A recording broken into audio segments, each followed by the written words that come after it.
Aussi quelque chose que l'hypnose permet de supporter, permet de travailler, permet de modifier, c'est la douleur.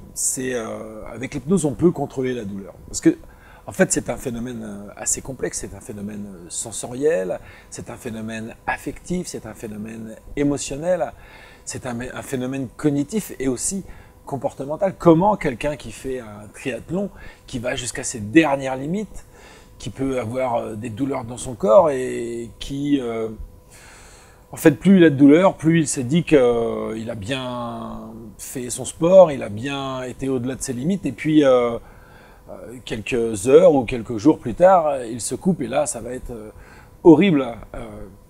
Donc comment c'est possible? Alors il y a trois types de douleurs. Il y a la douleur par excès de nociception qui sont les brûlures, tout ce qui est traumatisme post-opératoire, tout ce qui est chronique et évolutif. C'est un ressenti exagéré de la douleur. Il y a aussi les douleurs neurogènes qui sont très invalidantes, c'est une atteinte du système nerveux, qui peuvent créer un fond dépressif, un fond d'anxiété quand elles deviennent chroniques, et puis les douleurs psychogènes.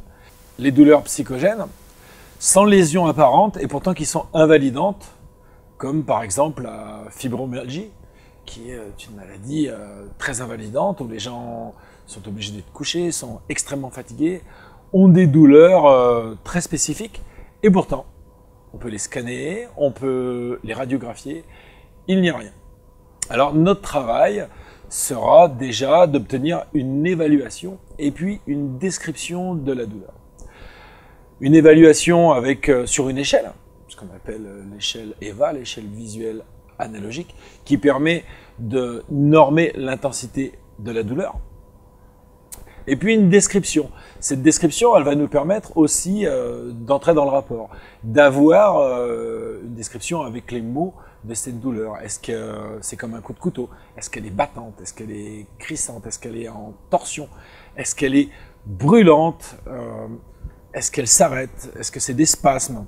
Et ça va nous donner des indications sur le type de douleur, mais aussi sur le vocabulaire de la personne. Et de cette façon, on va pouvoir, avec cette reformulation, rentrer dans le rapport. Et vous l'avez compris maintenant, c'est le rapport qui va nous permettre de mener une intervention. Alors, il existe plusieurs techniques en hypnose qui sont, par exemple, la relaxation musculaire. On va suggérer en état hypnotique une relaxation musculaire qui va permettre une détente, qui va permettre un allègement de la douleur.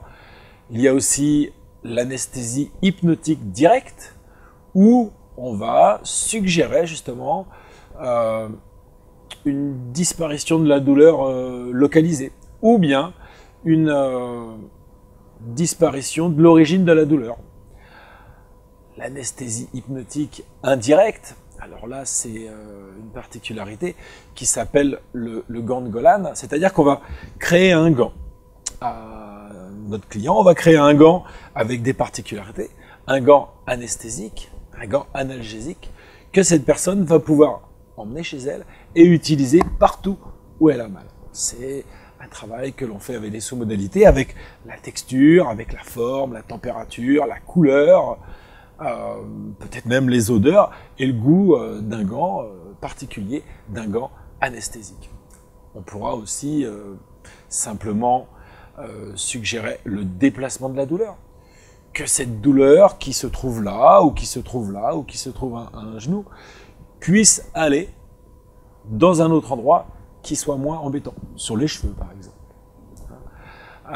On pourra aussi faire d'une autre façon avec la dissociation, c'est-à-dire se voir douloureux, se regarder, mais pas être.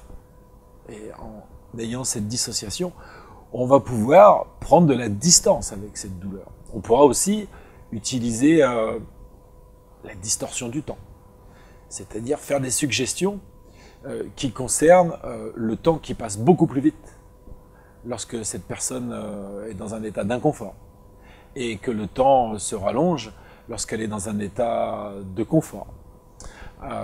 On pourra la substituer aussi, cette douleur, par une autre sensation. un endroit où ça fait mal. Peut-être que on pourra juste sentir des picotements, ou juste sentir un engourdissement, ou peut-être de la fraîcheur, ou peut-être toute autre sensation qui soit confortable justement pour le sujet. On pourra aussi lui faire percevoir sa douleur avec une nouvelle perspective. C'est-à-dire que là, une nouvelle fois, on va travailler les sous-modalités et puis faire déplacer cette douleur, lui donner une forme, lui donner une texture et puis l'évacuer petit à petit.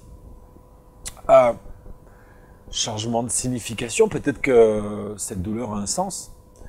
On va peut-être pouvoir modifier la signification de cette douleur, que ce soit juste un avertissement pour faire un soin, juste une alerte d'un malfonctionnement pour justement aller se faire soigner, ou simplement faire une amnésie, c'est-à-dire oublier qu'il y a douleur. Attention, parce que vous l'avez compris aussi, il y a toujours une intention positive. C'est quand même un signal d'alerte, une douleur, c'est qu'il y a quelque chose qui ne fonctionne pas comme il devrait. Donc peut-être l'amnésie, elle devrait être aussi dans un certain laps de temps, en fonction du cas à voir. On peut aller aussi à un moment où tout allait bien. Et là aussi, c'est un phénomène étonnant de demander à quelqu'un simplement de retourner dans le temps à un moment où tout allait bien et instantanément la personne va se sentir bien puisqu'elle est dans un autre moment, un autre temps où tout allait bien. Bien sûr, comme je le disais aussi, en ce qui concerne la douleur, elle a une intention positive. C'est-à-dire que il est important aussi de pouvoir suivre un traitement pour s'il y a une atteinte physiologique, s'il y a un problème d'ordre lésionnel, il est important de pouvoir le soigner aussi. Et on pourra aussi utiliser une autre méthode d'hypnose qui est la distorsion du temps pour accélérer tout ce qui est cicatrisation.